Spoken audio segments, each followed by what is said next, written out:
Well, once again, you guys have blown me away with the staggering amount of responses to my stories.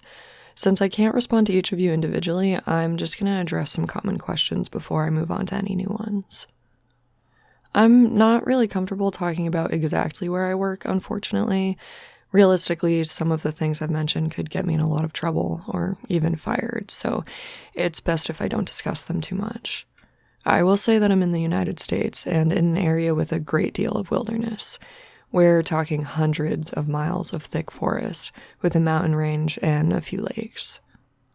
There's still a great amount of interest in the stairs, and luckily for you guys, my friend has a story that I think you'll all be very interested in. I'll go into that more at the end of this update. As for whether or not I've considered asking my supervisors about them, I have, but again, I don't want to risk my job. However, one of my former supervisors no longer works as an SAR officer, and it's possible that he may be willing to talk to me about it. I'll be speaking with him later in the week, and I'll let you know what comes of that. As far as advice on becoming an SAR officer goes, I think the best advice I can give is to contact your local Forest Service office and see if they offer any training courses or what the qualifications are. I've been doing this for years. I started off as a volunteer helping out on SAR operations. It's a great job, despite the occasional tragic situation, and I wouldn't want it for anything else. Alright, let's move on to some news stories. The first happened on a case that I went out on right after I finished training, and was still pretty new to everything. Since I was a volunteer before taking this job, I had a basic idea of what to expect, but on volunteer calls, you're usually only finding lost people after vets have found clear signs of them. As an SAR officer, however, you go out on all kinds of cases, from animal bites to heart attacks. This particular case got called in early in the morning from a young couple who were up on the trails that go by the lake. The husband was completely hysterical, to the point where we couldn't really figure out what was going on. We could hear the woman screaming in the background, and he was begging for us to come up there right away. When we did get there, we saw him holding his wife, and she had something in her arms. She was screaming these awful, almost animal-like screams, and he was sobbing. He saw us and screamed at us to help them, to please get an ambulance up there. Now, obviously we can't just drive an ambulance up the walking path, so we asked him if his wife needed help or if she could walk on her own. He was still hysterical, but managed to tell us that it wasn't his wife that needed help. As one of the vets tried to calm him down, I approached the wife and asked her what was going on. She didn't answer, and instead just rocked in place, holding something, shrieking over and over again. I crouched down and finally got a look at what she was holding, covering her in blood. My heart sank as I gently pried her arms open to reveal her baby, clearly dead. His head was caved in on one side, and he was covered in scratches. Now, I've seen dead bodies before, but this whole situation hit me hard. I had to take a second to compose myself, and I got up to get help from one of the other vets who was standing by. I told him it was a dead kid. I could see the empathy on his face as he patted my shoulder and told me he would deal with it. It took us over an hour to get this woman to let us see her kid. Every time we tried to take him from her, she would become hysterical again and tell us we can't have him and that he'll be okay if we just leave her alone. Eventually, one of the vets managed to calm her down, and she handed us the body. We took it back to the med area, but when the EMTs showed up, they told us that there was never any hope of saving the kid. He had died instantly from the trauma to his head. I was good buddies with one of the nurses who met them at the hospital, and she told me later on what had happened. Turns out, the couple had been walking with the baby in the sling, and they stopped because the kid was fussing. The dad took the kid and was comforting him while looking over the little gully by the path. The mom came to stand next to him, but stepped in a loose patch of soil and tripped. She fell into the dad, who dropped the kid about 20 feet down the gully onto the rocks at the bottom. He quickly climbed down to recover the child, but he had fallen right on his head and was already dead by the time he got there. The baby was only about 15 months old. It was a total freak accident. A series of events that coalesced into the worst possible outcome. Probably one of the most awful calls I've ever been on. I haven't seen a lot of animal bites in my time as an SAR officer, mostly because there aren't that many animals that come into the area. While there are bears around, they tend to stay pretty far away from people, and sightings are highly unusual. Most of the animals you'll see are small ones, like coyotes, raccoons, or skunks. What we do see frequently, though, are moose. And let me tell you, moose are nasty fuckers. They'll chase after anything, for any reason, and God help you if you come between a female and its baby. One of the more amusing calls I've ever gotten was from a guy who got chased down by an absolutely massive male moose and was stuck up in a tree. Took us almost an hour to get him down, and when he was finally on solid ground again, he looked at me and said, "God damn, those fuckers is big up close." I guess that's not really a scary story, but we still laugh about that one. I honestly don't know how I didn't end up telling this story first, but it is by far the scariest thing that's ever happened to me. I guess maybe I've tried so long to forget about it that it just didn't come to mind right away. As someone who spends literally all of their time out in the woods, I do my best not to let myself get scared being alone or being out in the middle of nowhere. That's why when you have experiences like this, as someone in a job like mine, you tend to just forget about them and move on as best you can. To date, though, this is the only thing that's ever made me seriously consider whether this job is right for me. I don't really like talking about it much, but I'll do my best to remember it all. As I recall, this took place right at the end of spring. It was a typical lost child call. A 4-year-old girl had wandered away from her family's campsite and had been missing for about 2 hours. Her parents were completely despondent and told us what most parents do. My kid would never wander away. She's so good about staying close. She's never done anything like this before. We assure the parents that we'll do everything we can do to find her, and we spread out in a standard search formation. I was partnered with one of my good buddies, and we were sort of casually holding conversation while we hiked. I know it sounds callous, but you do sort of become desensitized when you've done this long enough. It becomes the norm, and I think to a certain extent you have to learn to compartmentalize in order to work this job. We searched for a good 2 hours, going well beyond where we thought she'd be, and we came out of a small valley when something made us both stop in unison. We froze and looked at each other, and both felt almost a sensation like a plane depressurizing. My ears popped, and I had this odd sensation of being dropped about 10 feet. I turned to ask my buddy if he felt the same thing, but before I could, we heard the loudest sound I've ever heard in my life. It was almost like a freight train passing by us, but it was coming from every direction at once, even above and below us. My friend screamed something to me, but I couldn't hear him over this deafening roar. Understandably freaked out, we looked all around us, trying to find the source of the sound, but neither of us saw anything. Of course, my first thought was a landslide, but we weren't near any cliffs, and even if we were, it would have hit us by then. The sound went on, and we were trying to yell at each other, but even standing close together, we couldn't hear anything but this sound. Then, as suddenly as it had started, it stopped, like someone threw a switch and cut it off.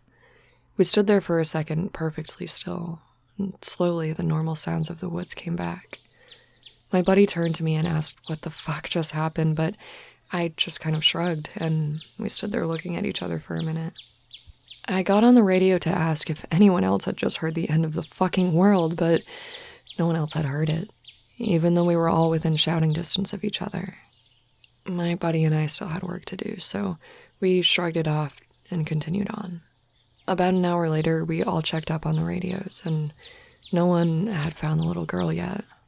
Most of the time, we won't continue a search when it gets dark, but since we didn't have any kind of lead on her, a few of us decided to keep going, including me and my buddy. We kept close together, calling out for her every couple of minutes. At this point, I was hoping beyond hope that we would find her. While I may not like kids, the idea of them being out all alone in the dark is awful. The woods can be intimidating to kids in the daylight. At night, well, it's a whole different beast. But we weren't seeing any signs of her or getting any responses, so around midnight we decided to turn around and head back to the rendezvous point. We were about halfway back when my buddy stopped and shined his light to the right of us, into a really thick group of dead trees. I asked him if he had heard anything, but he just told me to be quiet a second and listen. And I did just that. And in the distance, we could hear what sounded like a kid crying. We both called the girl's name and listened for any kind of response, but only heard this really faint crying. We headed in the direction of the deadfall and went around it, calling her name over and over. As we got closer to the crying, I started getting this weird feeling in my gut, and I told my buddy that something wasn't right. He said he felt the same way, but we couldn't figure out exactly what was wrong. We stopped where we were and called the girl's name again. Suddenly, at the exact same time, we both figured it out. The crying was on a loop. It was the same little hitching sob, then wail, then quiet hiccup, repeated over and over again. It was exactly the same every time. Without saying another word, we both took off running.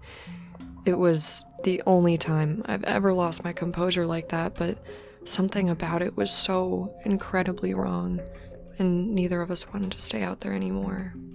When we got back to the rendezvous, we asked if anyone else had heard anything strange, but no one else knew what we were talking about. I know overall it sounds sort of anticlimactic, but that call fucked me up for a long time. As for the little girl, we never found a trace of her. We keep an eye out for her, and all the other people who we've never found, but I frankly doubt we'll ever find anything. Of all the missing persons calls I've been on, only a handful have ever resulted in a complete disappearance. No trace of the person and no body ever found. But sometimes, finding a body just leads to more questions than answers. Here are some of the bodies we've found that have become infamous on our team. A teenage boy whose remains were recovered almost a year after he had vanished. We found the top of his skull, 2 finger bones, and his camera almost 40 miles from where he was last seen. The camera, sadly, was destroyed. The pelvis of an older man who had vanished a month earlier.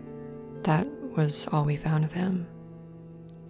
The lower jaw and right foot of a 2-year-old boy on the highest peak of a ridge in the southern part of the park. The body of a 10-year-old girl with Down syndrome, almost 20 miles from where she'd vanished. She had died of exposure 3 weeks after going missing, and all of her clothes were intact except for her shoes and jacket. There were berries and cooked meat in her stomach when they did the autopsy. The coroner said it was almost like someone had been taking care of her, but there were no suspects ever identified. The frozen body of a 1-year-old baby, found a week after vanishing in the hollow trunk of a tree 10 miles from the area he was last seen. There was fresh milk found in his stomach, but his tongue was gone. A single vertebra and right kneecap of a 3-year-old girl, found in the snow almost 20 miles from the campground her family had been staying in the previous summer.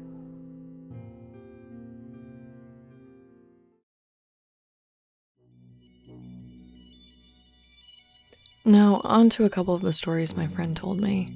I know that you're all interested in the stairs, and you're in luck. He had a closer encounter with them. Though he doesn't have any explanation for them, he does have a bit more experience with them than I do.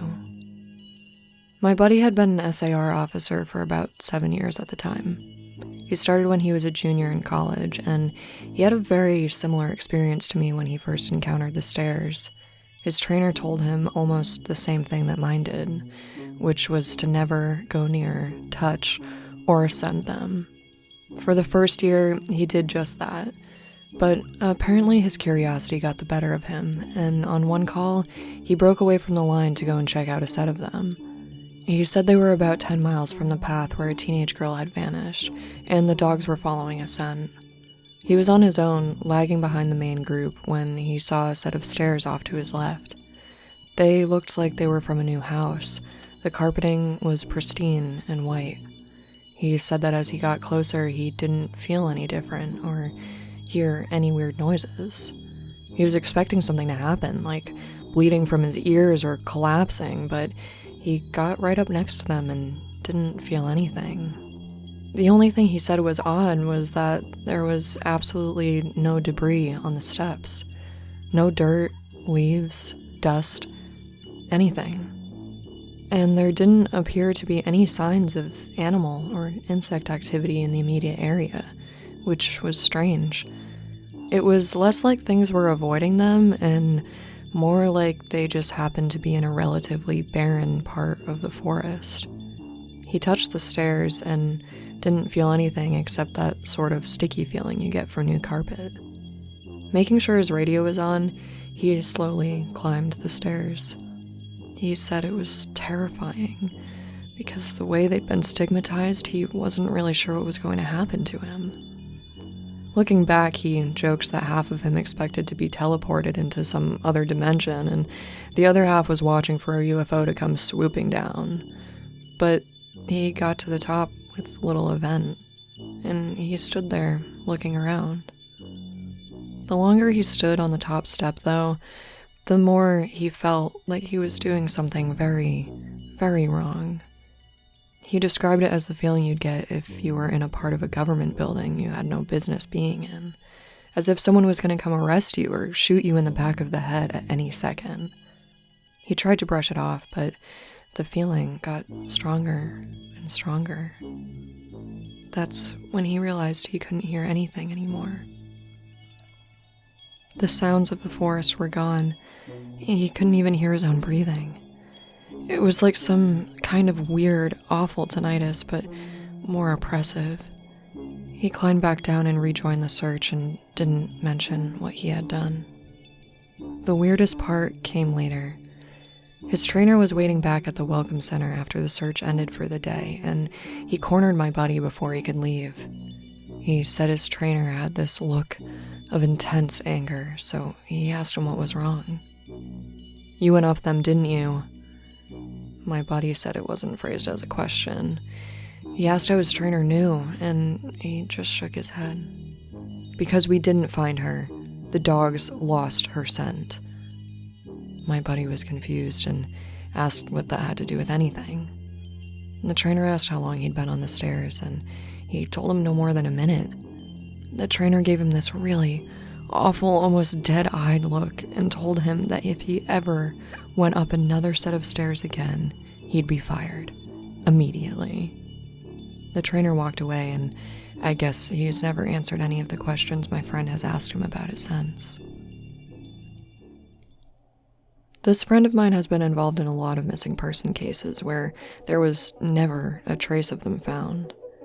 I mentioned David Politis, and he said he can confirm that those stories are, for the most part, accurate. He said that most of the time, if the person isn't found right away, they're either never found or they're found weeks, months, even years later, in places they couldn't have possibly gotten to on their own.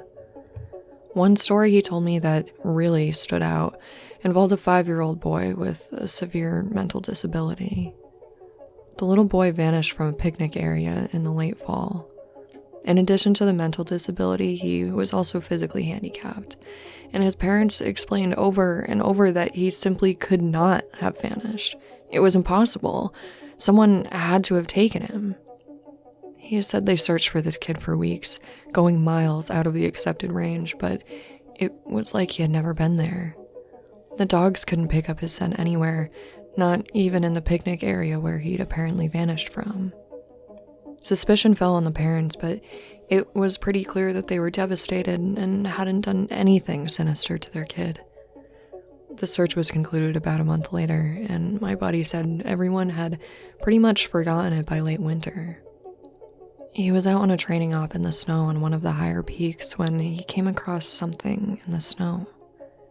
He said he saw it from far away at first, and when he got closer, he realized it was a shirt, frozen and sticking partway out of the powder. He recognized it as belonging to this particular kid because of its distinctive pattern. About 20 yards away, he found the kid's body laying partially buried in the snow. There was no way the kid had been dead for any more than a few days, even though he'd been missing for almost 3 months. The kid was curled around something, and when my buddy brushed off the snow to see what it was, he almost couldn't believe what he was seeing. It was a big chunk of ice that had been carved crudely to look sort of like a person. The kid was holding it so tight that it had frostbitten his chest and hands, which was apparent even with the decay that had taken place. He radioed the rest of the crew, and they took the body off the mountain. There was no way this kid could have survived for almost 3 months on his own, or have even gotten to this peak. There was no physical way this child could have walked almost 50 miles and ended up at the top of a goddamn mountain. To top it off, there wasn't anything in the kid's stomach or colon. Nothing, not even water. My buddy said it was like the kid had been taken off the face of the earth, put in suspended animation, and dropped on this mountain months later, only to die of exposure. He's never really gotten over that one. The last story I'll share from him was one that took place relatively recently, only a few months ago. They were out doing a recon for mountain lions because there had been several reports of sightings in the last couple of days. One of our jobs is to scout the area where these animals are seen to ensure that if they are in the area, we can warn people and close off those trails. He was out on his own in a heavily forested part of the park towards dusk when he heard what sounded like a woman screaming in the distance. Now, as you might know, when a mountain lion screams, it sounds almost exactly like a woman being brutally murdered. It's unsettling, but far from abnormal. My buddy radioed back to let ops know that he'd heard one, and that he was going to keep going to see if he could figure out where its territory started. He heard the mountain lion scream a couple more times, always from the same spot, and determined its approximate location. He was about to head back when he heard another scream, but this time it was only within a few yards of him. Of course, he freaked out and started heading back at a much faster pace. The last thing he wanted was to run into a goddamn mountain lion and get mauled to death. As he got back on the path, the screaming followed him, and he broke into a jog. It wasn't until he was about a mile from ops that the screaming finally stopped, and he turned around to see if it was following him. It was almost night by this point, but he said that in the distance, just before the path rounded a corner, he could see what looked like a male figure. He called out to them, warning them that the paths were closed and that he needed to come back to the welcome center. The figure just stood there, and my buddy started to walk over. When he was about 10 yards away, the figure took what he described as an impossibly long step towards him and let out the same scream he had been hearing out in the woods. He didn't say anything, he just turned and sprinted back to ops, never looking behind him. By the time he got back, the screaming had moved back into the woods. He didn't mention it to anyone else, and instead just told them that there was a mountain lion in the area and they would need to close the paths until the animal could be located and moved. It's getting a bit late, so I'm going to end this entry here. I'll be heading out on a yearly training op tomorrow morning, so I'll be gone until early next week. I'll be meeting with a lot of former trainers and friends of mine who work in the other areas of the park, so I'll ask around to see if they have any stories they'd like to share. I'm so glad you guys have been interested in the stories I've had to tell so far, so I'll definitely continue to share.